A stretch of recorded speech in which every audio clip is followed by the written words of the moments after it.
Now we have candidate for the U.S. Senate in Iowa, JD Scholten. JD, thanks so much for taking the time. It's an honor to be here. Thanks for having me. So right now, Iowa is definitely in the headlines because the current Republican senator, Joni Ernst, has made her own trouble by coming out and responding during a town hall to a worried constituent saying that people are going to die as a result of these deep cuts to Medicaid and food assistance by saying, oh, well, we're all going to die. So first and foremost, can I have your reaction to that, especially in light of the fact that when she had the opportunity to apologize or backtrack, she instead doubled down, posting another video, strangely from a cemetery, where she basically says, "Yes, we are all going to perish from this earth, and if I had more time, I would have even spoken about the tooth fairy." So basically, mocking this idea that folks are going to die as the result of these very real cuts.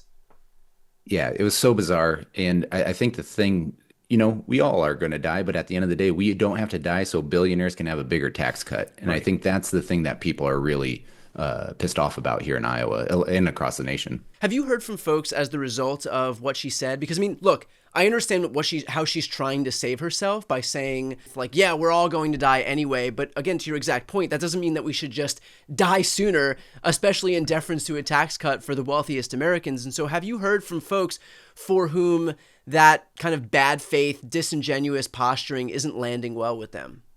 Oh my goodness, yes. So it was weird for me on Friday because as it was hitting social media and going viral, I was on my way to a local activist's funeral who was a family friend for a long, long time.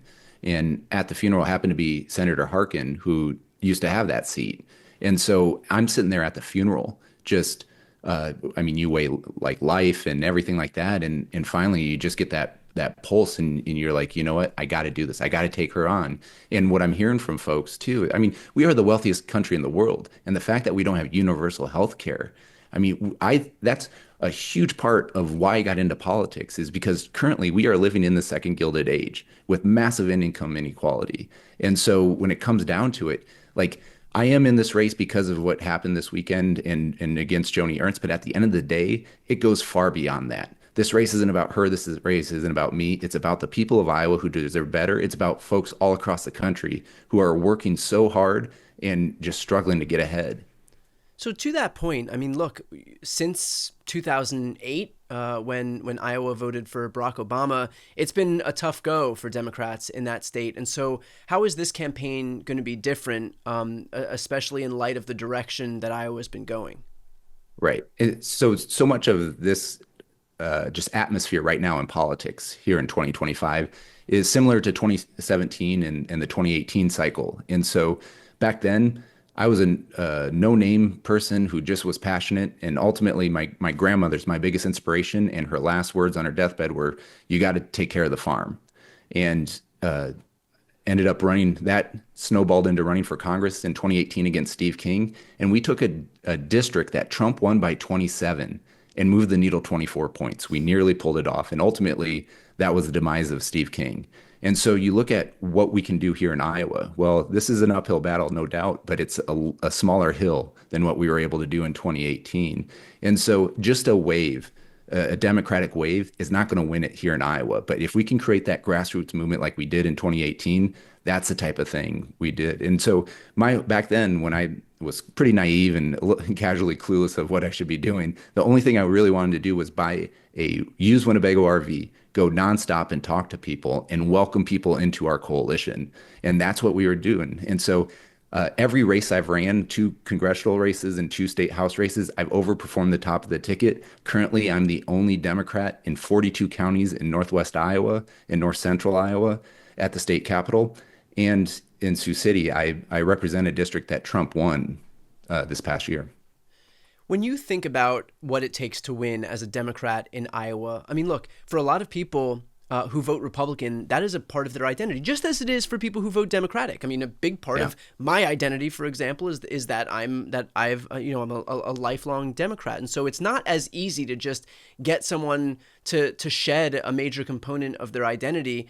And so, how are you thinking about that as you go through the state, as you talk to folks, knowing full well that it's certainly an uphill battle by virtue of the fact that it's not just we don't have as many swing voters as we used to. For a Right. lot of people, it is an ingrained part of who they are. And we are in a moment of such calcified polarization that, oftentimes just having the R next to your name is enough for the vast majority of voters to say, okay, yep, that's who I'm going to vote for, regardless of policy positions. Right. And Iowa does have, I mean, we had led the nation in counties that went for Obama that switched to Trump, and they've been Trump the last three election cycles. So can we get them back? That I don't know. But what we can do, and this is what I've done in my state house races, is try to get the attention of people who are not planning on voting, who would be on our side. And so what I'd like to do is I go after the B's and the S's, the barbers, the baristas, the bartenders, the servers, and the stylists. Those are people who talk to other people. And that's the type of grassroots things that we need to do here in Iowa to win over votes. Well, clearly the Democratic Party has a brand problem. And so as you run this race, how are you thinking about that? What issues do you want to see kind of rectified by virtue of how you run your campaign that has plagued the Democratic Party thus far? Well, I think we need to call out a lot of things. Like currently, we have a GoFundMe broken healthcare system. We have a JBS food system that's not working for folks, and we have a Dollar General economy. And so I'm very much in the anti-monopoly movement. My 2018 campaign, I think I was the only person talking about the Packers and Stockyards Act. It's one of those things where it may not resonate with people from California or New York or in the cities where the Democratic hubs are, but that's the type of things we need to be talking about in the Fort Dodges, the Sioux Cities, the Ottumwas, the Marshalltowns here in Iowa. And so when in my video, my launch video, I say I'm a baseball playing, Monopoly busting, beer drinking, Bible reading, working class, proud prairie populace who's a sixth generation Iowan from right here in Sioux City. Like that's not necessarily meant for people in New York City. Yeah. That's for people up in Storm Lake. To what extent do you think that has an impact? Because a lot of those things, I mean, like, again, we're in a moment of really high polarization. It's often pretty easy to pick out who's a Democrat and who's a Republican. Right. If we were Well, you'd be profiling, surprised. You'd be surprised. Like I stop in at diners in these small towns and talk to farmers and talk to them about anti-monopoly situations on how a average farmer is being squeezed between the input prices and on the market side. And when I mention those things, they nod their heads and then they go, "Are you a Democrat or Republican?" And then when you say Democrat, then there's that face oh. Yeah. But when we just can talk about policy, now I may not win all their votes. I understand that. But at the end of the day, when they like, oh, he's got something, and you earn people's trust and you get out there to the people, that's the big difference that I think my 2018 campaign is we weren't a red to blue district because Trump won the district by 27. So we were able to have that freedom to run as Iowans, not run as DC consultants or anything like that. And so that's the type of campaigning that I know. And then when it comes to, I played professional baseball. The Democrats really struggle with younger men. I'm around young men every single day, and it's great to have conversations with them. Like, what are you interested in? And not only what are you interested in, how can I get what I'm interested in a language that you would be welcoming for? And so I do that every single day.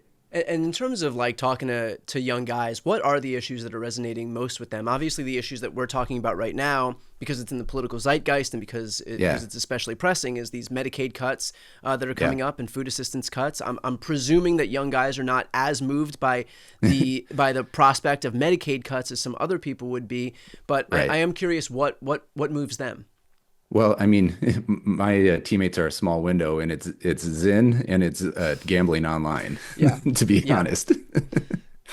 But I mean, God bless my teammates. But like it is. But when I talk about universal health care, that's a significant thing because when I was their age, I had to choose between paying for rent and getting on health care. Yeah. And my mom doesn't want to hear the answer of what I did. And at the end of the day, these guys in the off season, they don't have, if after they're 25, they don't have solid health insurance. So that is a major issue. Curious whether the issue of, to the aforementioned budget bill, the prospect of 13.7 million people getting kicked off Medicaid, $300 billion gutted from food assistance, if that's broken through in Iowa. And I ask that because the issue of cutting health care is obviously potent enough that in 2017, it led to Democrats flipping the House by the biggest margin in modern American history. And so that's no small thing when Republicans decide to go after a major component of health care in this country. But obviously the onus is on Democrats, is on the left, is on this pro-democracy faction to make sure that that message is salient enough that people know what's happening. Yeah. So not only is it kicking low-income people off of healthcare, and at what cost? So billionaires can have a bigger tax break. That's the other part of it. But here in Iowa, the biggest impact is on all Iowans because most rural hospitals, most rural nursing homes, just medical facilities in these rural communities are so reliant on Medicaid. If we have this drastic of cuts to them, those are all going under. So then what does that mean? That means more stress on the urban areas and their healthcare system and nursing homes that people have been living their whole life in that town. Now they have to travel, whether it's a half hour, hour at that situation to seek care. Like these people have never lived in other places and they're going to have to move because of these cuts. Well, so here's what I'm having trouble reconciling is you have rural areas like a lot of the areas in Iowa that are going to be especially impacted by these healthcare cuts. You've got farmers in rural Iowa who are especially vulnerable to the trade war, just like they were back in 2019 when Trump did it the first time, and how farmers have never fully recovered from that trade war because when these foreign countries look elsewhere because of the high prices and they go to Brazil or Argentina or Australia for beef, they often stay with those other countries. Yep. And so you're never going to have a full recovery to where you were before. American farmers are never going to sell as much beef, as many soybeans as they did before, because when you allow other countries to kind of fill the void left by the U.S., oftentimes they'll stay with those countries, especially because they recognize that their political environment is not going to be as volatile as the political environment here in the U.S. And so we have all of these instances where Iowans in particular are especially vulnerable to the policies that are being enacted by Republicans. And so is that part breaking through? Because, so much of Iowa is controlled by the same party that's attacking the interests of their own state. So this is exactly my point, is that what Democrats are offering to these rural communities is rural broadband. And this is not the electrification of what happened years ago and that how Democrats won so many people because of that. That, like, if you want a game changer in rural America, it's universal health care. I ran in 2018 in the second most agriculture producing district in the entire country, and farmers were being squeezed. And what did the number one issue they were bringing up to me is how they had to work, or their spouse had to work off the farm jobs just to pay health insurance. Yeah. And so to me, and you look up how Canada got their universal health care, it was Saskatchewan farmers in the 1950s that said, we don't have employer health insurance. So like those are the types of things we need to bring up, along with the Medicaid cuts, all that. But Democrats got to be out there, get out there to folks, because right now, you look at the state legislature, we're in urban areas. We don't have the rural Democrats anymore. So it's not convenient to go to a Carroll or to go to a Denison or to go to a Fort Dodge and have these discussions, because who's the local elected official there who's Democrat? There may not be any. So that's the thing that I think is really part in the ways, and the rise of mis and disinformation on social media. To me, that is the underreporting on why a lot of these counties went from Obama to Trump. You look at that time frame and what happened on Facebook and everything like that. I think that is where the Democrats are missing. Well, to that point, in terms of getting Democrats in front of people, you had mentioned that you want to get in a Winnebago, was it? And make sure to get all over the state. And so obviously that costs money to do. And so how can folks who believe in your campaign help you make that a reality? You can go to ScholtenForIowa.com. That's SCHOLTENFORIOWA.com. And listen, we are a grassroots campaign. We are going to need money to get Sioux City Sioux 2.0 and go nonstop. And we're going to need money to fuel that. And I did 3 rallies a couple months ago, and I've never campaigned in Davenport before. I only put it on social media, and we packed Sioux City. We packed Des Moines. We packed Davenport. I had musicians. I had comedians. I had a poet. Our campaign's going to be different. We want people to come out. We're not just going to come talk to you. We talk at you. We're going to talk with you. And so I want folks to pay attention. We're going to have a massive 99 county tour in the fall, and it's going to be something special to watch. And I would just add, for folks who are looking to donate at some point in this cycle, the earlier you're able to donate, the earlier that JD is able to define himself, as opposed to allowing a vacuum where Republicans can define him. So getting in this race early, making sure that we're able to get in front of people before Republicans have the opportunity to do so, is going to be crucial. Also, this is an offensive opportunity. This is a pickup opportunity, as opposed to just defending seats in the battleground states, which, a very unfavorable to Democrats 2026 Senate map offers us. So again, two reasons why it's especially important, if you're looking to donate at some point in this cycle, to do so now. So I'm going to put that link to your website right here on this screen, and also in the post description of this video. JD, appreciate your time. Best of luck on the campaign trail. Thank you so much for having me.